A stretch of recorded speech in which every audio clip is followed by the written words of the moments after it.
Shalom, selamat hari Sabat untuk kita semuanya. Umat-umat pengharapan yang terkasih, dari Studio Hope Channel Borneo, kami menyapa saudari dan saudara semuanya di dalam kasih Tuhan kita. Yang pada saat ini kami bersyukur, berterima kasih kita boleh sama-sama bergabung dan tiba di jam pelajaran sekolah sahabat kita pada hari Sabat ini. Yang kami percaya bahwa pelajaran sekolah sahabat ini sudah menguatkan kita semua pada saat kita mempelajarinya sepanjang sepekan ini. Dan saat ini kita akan sama-sama mengulang, menggali lebih dalam, dan kita boleh sama-sama dipandu oleh Pendeta Muda Fadli Bindosano. Beliau akan menjadi narasumber pada hari Sabat ini, yang pada saat ini beliau melayani di Jemaat Rufei dan Jemaat Victory di daerah Misi Papua Barat, Uni Conference Indonesia kawasan Timur. Dan kami bersyukur pada saat ini boleh bersama-sama dengan Pendeta Muda Fadli. Kami mengundang Pendeta Muda Fadli untuk bergabung bersama-sama dengan kami. Selamat hari Sabat Pak Pendeta.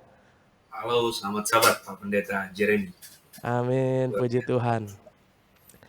Kita bersenang hati pada saat ini kita akan memulaikan pelajaran sekolah sahabat kita dan kita akan sama-sama berdoa. Mari kita sama-sama berdoa. Ya Tuhan, Allah kami yang baik, terima kasih untuk hari Sabat yang Tuhan berikan. Di hari Sabat Tuhan yang kudus ini, kami bersama-sama memohon kuasa Roh Kudus Tuhan menjadi bagian kami. Pada saat kami akan mempelajari kembali sekolah sahabat kami di pekan yang ke-8. Biarlah kiranya Roh Kudus Tuhan bersama dengan kami, membuka hati pikiran kami, dan membuat kami boleh diubahkan. Memberkati hamba-Mu, terlebih juga Pendeta Muda Fadli Bindosano yang akan memberikan pelajaran-pelajaran sekolah sahabat pada hari ini. Terima kasih Tuhan untuk kasih Tuhan bagi kami. Di dalam nama Yesus Kristus kami telah berdoa. Amin. Baik, pada hari Sabat ini pelajaran sekolah sahabat kita telah masuk ke pelajaran yang ke-8 dengan judul Yesus Pengantara Perjanjian Baru. Ayat hafalannya diambil di dalam Ibrani 8 ayat yang ke-6.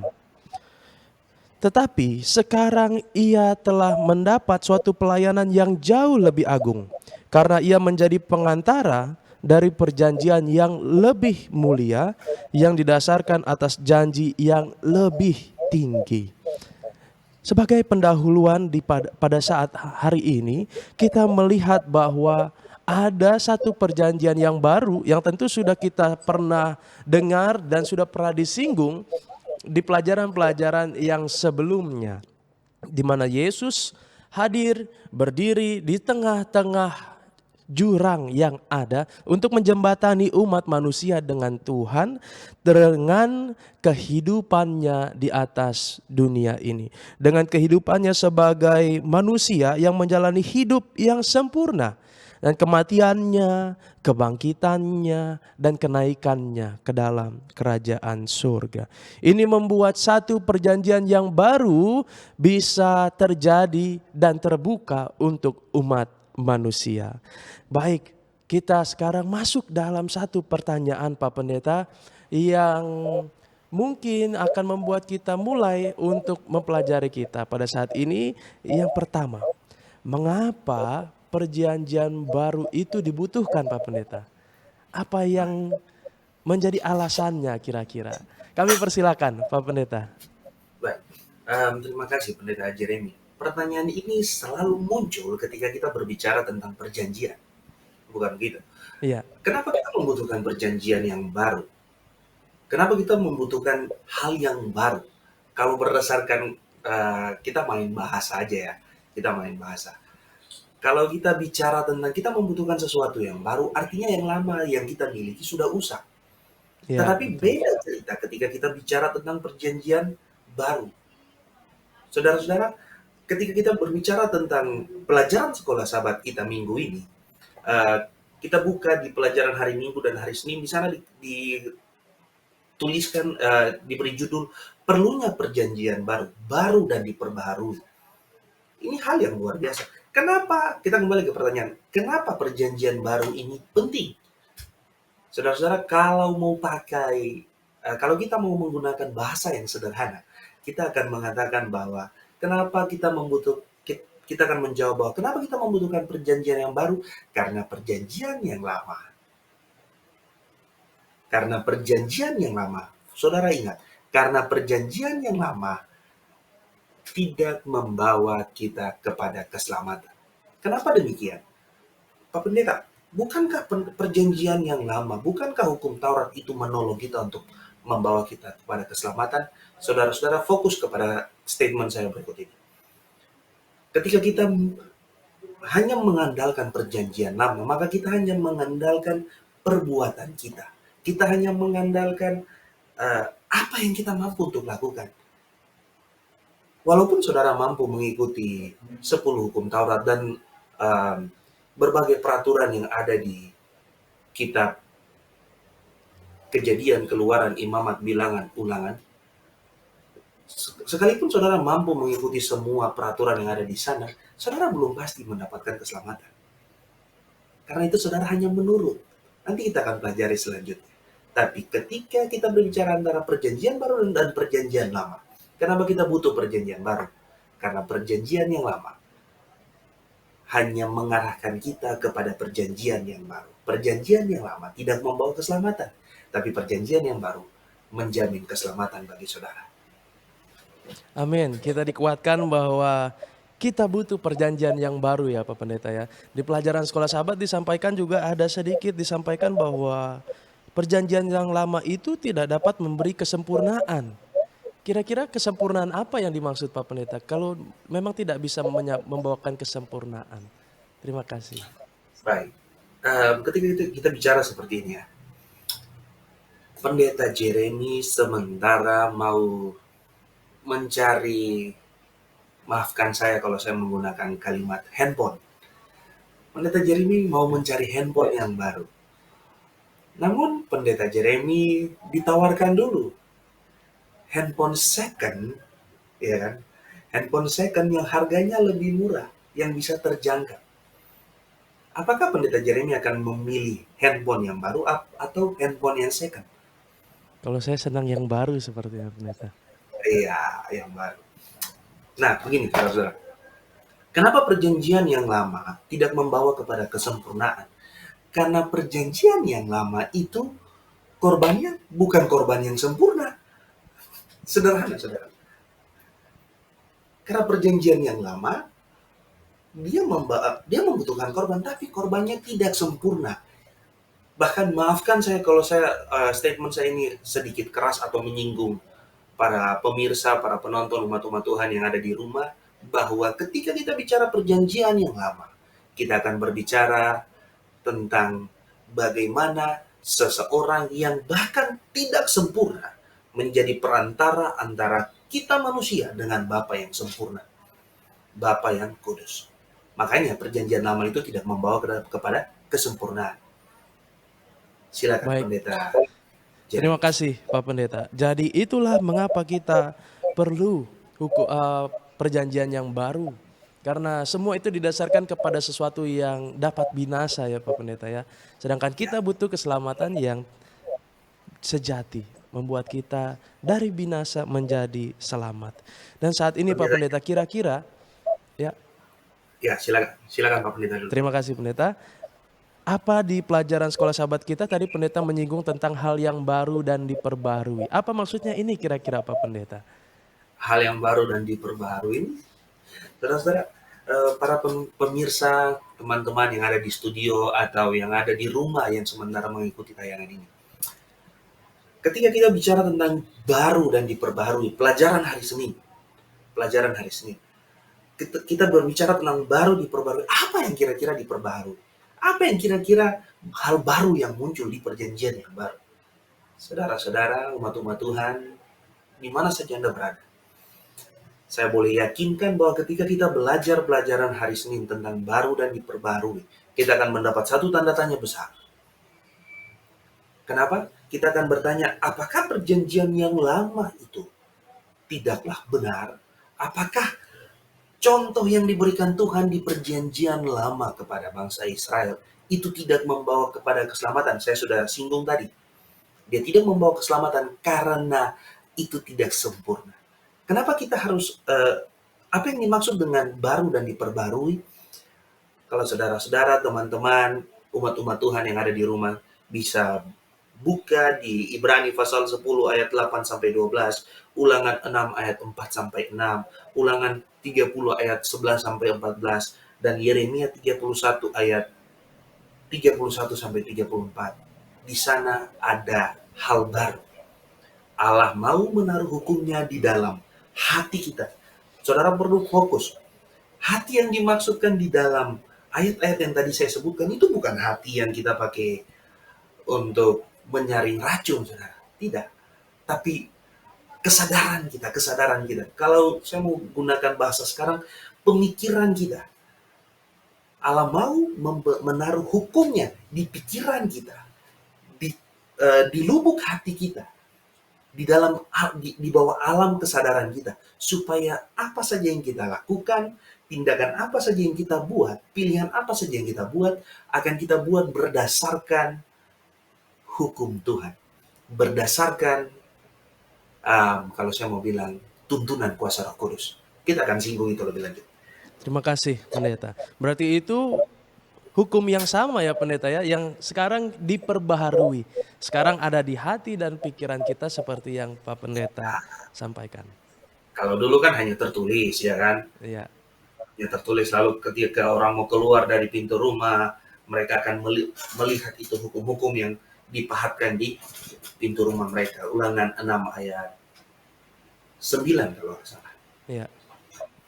Baik, terima kasih Pendeta. Dan sekarang Pak Pendeta, ketika ada perjanjian yang baru, Yesus berdiri sebagai pengantara. Pertanyaannya apa Pendeta? Apa sebenarnya makna pengantara yang pelajaran sekolah sahabat kita sampaikan? Lalu mengapa Yesus disebut sebagai pengantara yang lebih baik? Nah, mungkin boleh diberikan pencerahan Pak Pendeta. Umat-umat Tuhan, maafkan saya kalau saya suka berbicara sedikit ceplas-ceplos dan terlalu singkat. Maafkan saya. Karena saya merasa bahwa ketika kita berbicara tentang pelajaran sekolah sahabat kita yang diberi judul Yesus Pengantara Perjanjian Baru, kita sama-sama sudah mengerti. Kita sama-sama sudah mengetahui, bahkan kita sudah melakukan. Dan ketika kita berbicara pelajaran hari Selasa, perjanjian baru memiliki pengantara yang lebih baik. Tadi sudah saya sempat singgung. Kenapa sampai perjanjian yang lama itu tidak diteruskan, tapi harus diperbaharui? Kenapa kita sekarang, kenapa saya tadi sempat menyinggung bahwa perjanjian lama itu tidak sempurna. Perjanjian lama itu tidak membawa kepada keselamatan. Karena pengantara kita pada saat itu adalah orang berdosa, saudara. Ya kan tidak mungkin Pendeta Bindosano, manusia berdosa ini, mewakili umat-umat Tuhan yang ada di Borneo. Atau paling kurang lah, Pendeta Bindosano yang berdosa ini mewakili umat-umat Tuhan, para staf dan pimpinan yang ada di kantor Hope Channel untuk menghadap Tuhan. Itu tidak mungkin, saudara. Itu hanya terjadi di perjanjian lama. Saya ini orang berdosa, saya ini manusia, saya masih membutuhkan keselamatan. Sedangkan Yesus, dia datang, dia menjadi pengantara kita dengan Tuhan. Dia, kalau kita baca di komentar sekolah sahabat, paragraf paling terakhir hari Selasa, dia katakan demikian. Yesus adalah pengantara yang lebih besar daripada Musa, karena dia melayani di tempat kudus surgawi dan telah mempersembahkan dirinya sebagai korban yang sempurna bagi kita. Selanjutnya dituliskan, wajah Musa mencerminkan kemuliaan Allah, tetapi Yesus adalah kemuliaan Allah. Musa berbicara dengan Tuhan secara langsung, tetapi Yesus adalah firman Tuhan. Ada beberapa perbandingan di situ. Yang pertama, kalau dulunya pengantara kita adalah manusia berdosa, adalah Musa dalam hal ini. Kalau kita belajar pelajaran sekolah sahabat kita, dikatakan Yesus adalah pengantara yang lebih besar daripada Musa karena dia melayani di tempat kudus surgawi. Pertama, pengantara kita yang dulu mereka hanya melayani, mengantarai kita di bayang-bayang bait suci yang ada di dunia. Kemudian yang kedua, kalau dulu pengantara kita membutuhkan domba untuk menjadi maafkan saya kalau saya bilang, pengantara kita dulu membutuhkan domba yang disembelih untuk dibawa masuk sebagai korban. Yesus sendiri yang sekarang menjadi korban bagi kita. Saudara lihat, ada dua keuntungan yang baru saja kita pelajari. Kemudian, keuntungan yang ketiga yang kita pelajari, hal yang lebih hebat, hal yang lebih baik yang kita pelajari dari pengantara kita yang baru adalah, kalau dulu wajah Musa mencerminkan kemuliaan Allah, sekarang Yesus sendiri adalah kemuliaan Allah. Kalau dulu Musa berbicara dengan Tuhan, sekarang Yesus sendiri adalah firman Tuhan. Yohanes 1 ayat 1. Pada mulanya adalah firman, firman itu bersama-sama dengan Allah, dan firman itu adalah Allah. Yesus adalah Allah. Yesus adalah firman Allah. Yesus juga adalah kemuliaan Allah. Ini luar biasa, saudara. Kalau saudara-saudara coba renungkan betapa pentingnya pengantara yang baik ini, betapa hebatnya Yesus sebagai pengantara yang baik ini, saudara-saudara, saya jamin saudara akan merasa kagum di situ. Silakan Pendeta Jeremy. Terima kasih Pendeta untuk keterangan-keterangan yang telah diberikan. Itu meyakinkan kembali pada kita bahwa benar Yesus yang sedang ditunjukkan ya Pendeta ya, dari perjanjian yang lama sekarang sedang memusatkan segala sesuatunya pada Yesus. Sebagai, saya teringat di satu ayat Yohanes 14 ayat 6. Yesus sebagai jalan, Yesus sebagai kebenaran, dan Yesus sebagai hidup. Tiada yang bisa datang kepada Bapa kalau tidak melalui Yesus Kristus. Benar. Pendeta, boleh saya tambahkan? Boleh, silakan Pak Pendeta. Kalau saudara-saudara melihat di pelajaran hari Selasa ini ada 4 fungsi pengantara ya. Di paragraf pertama ada 4 fungsi pengantara. Yang pertama, penengah antara kedua belah pihak atau lebih. Yang kedua, negosiator atau pengantara bisnis. Yang ketiga, saksi dalam artian yang sah. Atau yang keempat, orang yang berdiri sebagai jaminan, dengan demikian menjamin pelaksanaan kesepakatan. Kira-kira Yesus mengambil bagian yang mana dari keempat pengertian pengantara? Mohon direspon Pendeta Jeremy. Waduh. Menurut saya Pak Pendeta ya, nanti mohon diluruskan. Sepertinya keempat-empatnya ini Pak Pendeta. Saya juga setuju Pendeta. Oke, baik. Tapi ketika kita melihat fungsi Yesus maafkan saya, terlalu naif kalau saya bilang fungsi Yesus. Kalau kita melihat cara kerja Yesus sebagai pengantara kita, kembali lagi, selain kita akan takjub, kita akan kagum, saudara-saudara bisa lihat, dia menjadi penengah antara kita dan Tuhan. Dia jadi pengantara antara kita yang berdosa ini dengan Allah yang kudus. Kemudian setelah dia jadi penengah, dia juga menegosiasikan, kalaupun kita ini berdosa, tapi kita sudah mengakui Yesus sebagai juru selamat, kita sudah meninggalkan kesalahan kita sudah berpaling dari dosa-dosa kita, maka dia akan menegosiasikan keselamatan kita dengan Allah itu sendiri. Kemudian yang ketiga, dia menjadi saksi. Ketika saudara menerima Yesus menjadi saksi, menjadi juru selamat Anda, dia akan bersaksi bahwa saudara adalah orang yang benar. Dia akan bersaksi bahwa saudara adalah anak Allah. Dan dia akan bersaksi bahwa saudara pantas untuk diselamatkan. Dan yang paling terakhir, dia akan menjamin keselamatan saudara. Sebagaimana yang sudah ditunjukkan. Saudara-saudara, ketika saya berpikir, saya merenungkan bagaimana cara kerja Yesus di dunia ini, hal yang paling membuat saya takjub itu bukan nanti ketika dia bersedia untuk dikorbankan, itu pemahaman kita bersama. Kita sama-sama tahu Yesus begitu luar biasa sehingga dia mau memberikan dirinya sendiri sebagai korban. Tapi bagaimana dia menjamin kita? Dikatakan dalam pengertian yang keempat, orang yang berdiri sebagai jaminan dan dengan demikian menjamin pelaksanaan kesepakatan. Dia memberikan dirinya sebagai jaminan selama dia hidup di dunia. Dia memberikan sebuah contoh. saudara tidak punya kuasa, saudara hidup dalam kelemahan, saudara hidup dalam penurutan, tidak punya orang dalam. Contoh, contoh, tidak punya orang dalam. Tapi saudara mampu untuk mengikuti firman Tuhan. Saudara mampu untuk hidup benar. Saudara mampu untuk hidup sesuai dengan apa yang dikehendaki Tuhan. Dan ketika saudara mati, saudara punya kesempatan untuk diselamatkan. Ini luar biasa sekali. Baik, terima kasih pendeta. Satu pengharapan buat kita semua umat-umat Tuhan yang terkasih bahwa di dalam Yesus kita dijamin. Apa yang dijamin? Keselamatan kita ya, Pak Pendeta. Namun Pak Pendeta, kira-kira sementara kita hidup sementara di dunia ini menanti kedatangan Yesus kedua kali, apa yang harus kita lakukan Pak Pendeta? Atau bahasa yang lainnya, gimana cara kita untuk bisa meyakinkan bahwa kita diselamatkan? Bagaimana cara untuk meyakinkan bahwa kita diselamatkan? Iya, Sederhana. Bagaimana kita meyakinkan diri kita untuk diselamatkan oleh Allah? Itu kita bisa jawab dengan bagaimana dekatnya saya dan saudara dengan Tuhan. Semakin kita dekat, ada pepatah yang mengatakan, siapa yang dekat, api dia yang akan merasa hangat. Ya kan? iya betul. Saudara-saudara semakin dekat dengan Tuhan, semakin saudara merasa hangat. Semakin saudara mengerti apa yang dimaksudkan oleh Tuhan. Saya berpikir kemudian, saya berpikir dalam kehidupan saya sehari-hari begini.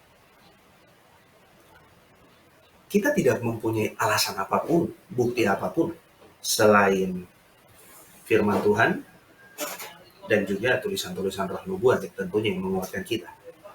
Tapi kita tidak mempunyai alasan lain, hal yang dapat menguatkan kita dengan Tuhan selain iman kita kepada Tuhan. Bagaimana cara kita memastikan diri kita diselamatkan? Kalau orang-orang pada umumnya akan mengatakan, kita harus memastikan bagaimana cara kita memastikan diri kita diselamatkan dengan kita menuruti firman Tuhan, dengan kita melaksanakan firman Tuhan, dengan kita mendekatkan diri kepada Tuhan. Tapi kalau saya mau bilang bahwa bagaimana cara kita untuk diselamatkan, kita mendekat kepada Tuhan. Dengan kita mendekat kepada Tuhan, firman-Nya yang dia taruh di hati kita, di pikiran kita, akan menolong kita untuk menentukan pilihan hidup kita, akan menolong kita untuk menentukan perkataan kita, perbuatan kita, dan lain sebagainya. Semakin kita dekat dengan Tuhan, semakin kita akan mengerti dan semakin kita tidak akan mempunyai alasan untuk tidak menuruti firman Tuhan. Baik, terima kasih Pendeta untuk jawabannya yang boleh menguatkan kita semua dengan iman kita ya Pak Pendeta ya. Kita boleh Ya, yakin bahwa kita diselamatkan. Yang terakhir Pak Pendeta, kita masuk di pertanyaan yang terakhir. Bagaimana hati kita dapat diubahkan? Tadi berdasarkan perjanjian yang baru, tadi Pak Pendeta sampaikan hukum Tuhan ditaruh dalam hati kita. Seperti apa kira-kira supaya kita benar-benar memutuskan supaya hati kita diubahkan? Kami persilakan Pak Pendeta. bagaimana hati kita dapat diubahkan menurut perjanjian yang baru. Bukan begitu, Pak? Ya. Betul Pendeta. Ini akan, jawaban seperti ini akan sebenarnya lebih praktis kalau kita jawab secara pribadi ke pribadi. Bagaimana cara Pendeta Bindosano, bagaimana cara Pendeta Jeremy untuk lebih dekat, untuk memberikan hatinya kepada Tuhan. Kalau Pendeta Bindosano masih memiliki pegangan-pegangan lain, contoh, Ya. hari ini tidak ada pegangan lain ya. Mohon diperhatikan, ini hanya contoh. Nah, kalau Pendeta Bindosano memiliki pegangan-pegangan lain, tentunya Pendeta Bindosano tidak akan memberikan hatinya kepada Tuhan. Selama Pendeta Bindosano masih merasa kuat, masih merasa mampu melakukan segala sesuatu, hati Pendeta Bindosano tidak akan diberikan kepada Tuhan. Dan hal yang sama akan terjadi di dalam kehidupan kita sebagai umat manusia. Ketika kita masih memiliki, kita masih merasa diri kita hebat, kita masih merasa diri kita ini powerful, kita masih merasa diri kita ini mampu melakukan hal-hal yang luar biasa, kita tidak akan memberikan hati kita kepada Tuhan. Hati yang diberikan kepada Tuhan seringnya saudara, tapi tidak menutup kemungkinan. Hati yang diberikan kepada Tuhan itu seringnya adalah hati yang sudah hancur lebur. hati yang tidak memiliki pengharapan, hati yang sudah dikecewakan. Hati seperti itu yang akan diberikan kepada Tuhan. Jadi bagaimana kita memberikan hati kita kepada Tuhan? Karena kita berbicara perjanjian baru ini, dia telah memecahkan masalah hati. Saudara mau taruh Tuhan di dalam hati saudara? Saudara bisa jawab iya, pasti. Tidak ada, saudara. Ketika kita diskusi sekolah sahabat, ketika kita ada di gereja, ketika pendeta sementara berkhotbah atau di depan umum, atau bahkan di tempat-tempat pribadi, ketika ditanya orang lain, Anda mau memberikan hati Anda kepada Tuhan? Pasti jawabannya iya, yakin deh. Tapi apakah praktik kita seperti itu? Itu perlu dipertanyakan kan? Nah, sekarang bagaimana kita kasih hati kita kepada Tuhan? Sudah saya singgung tadi di awal. Kalau kita tidak memiliki pegangan lain, kalau kita tidak memiliki kekuatan yang lain, kalau kita hanya berharap kepada Tuhan, kita akan berikan hati kita kepada Tuhan. Roh Tuhan, firman Tuhan itu sudah Tuhan taruh di dalam hati kita. Kita tidak perlu repot-repot untuk pergi ke gereja untuk minta ampun dosa. Tidak, saudara. Saudara dalam kamar, kunci kamar saudara, bertelut, berdoa, akui kesalahan saudara, diampuni. Tapi apakah itu kita lakukan, saudara? Untuk menjawab masalah hati, kita harus menjawab dengan hati, saudara. Serius. Karena ketika firman Tuhan itu sudah ditaruh di dalam hati kita, kita seharusnya api ketika ditaruh di tempat yang gelap, dia seharusnya menerangi. Tetapi kalau api ditaruh di tengah hujan dan badai yang gelap, api mati. Apinya mati, saudara. Iya. Kalau hati saudara masih penuh dengan hujan, masih penuh dengan keinginan-keinginan yang lain, yakin sama saya. Walaupun kalimat ini, statement saya ini keras, tapi yakin sama saya, ini yang terjadi sama manusia. Kalau saudara masih merasa diri hebat dan lain sebagainya, masih merasa mampu, masih merasa tidak membutuhkan tuntunan kuasa Roh Kudus dan tidak membutuhkan keselamatan, susah Roh Kudus itu akan tinggal dalam hati saudara. Susah untuk saudara akan mendengarkan hati kecil saudara. Jadi untuk pertanyaan dari pendeta Jeremy, bagaimana hati kita diubahkan menurut perjanjian baru? Hati kita ini sudah ada firman Tuhan. Pikiran kita ini sudah ada firman Tuhan. Tapi kembali lagi, jawaban saya yang tadi, ketika saudara semakin dekat dengan api, dia akan menghangatkan saudara. Secara tidak sadar, walaupun saudara hanya pergi ke gereja seperti rutinitas, saudara mengikuti tayangan ini karena diharuskan. Setidaknya, pendengaran saudara, pikiran saudara, sementara dibawa dekat kepada firman-firman Tuhan yang disebutkan, yang dibacakan. Kurang lebih seperti itu dulu pendeta Jeremy. Terima kasih Pak Pendeta, di mana kita boleh merasakan bahwa kita benar-benar hancur, tidak ada kuasa, membutuhkan Tuhan. Kalau kita merasa butuh Tuhan, kita akan cari Tuhan dengan sekuat tenaga kita. Pak Pendeta, dalam waktu yang singkat, mungkin boleh kita mendengarkan kesimpulan dari pelajaran sekolah sahabat kita.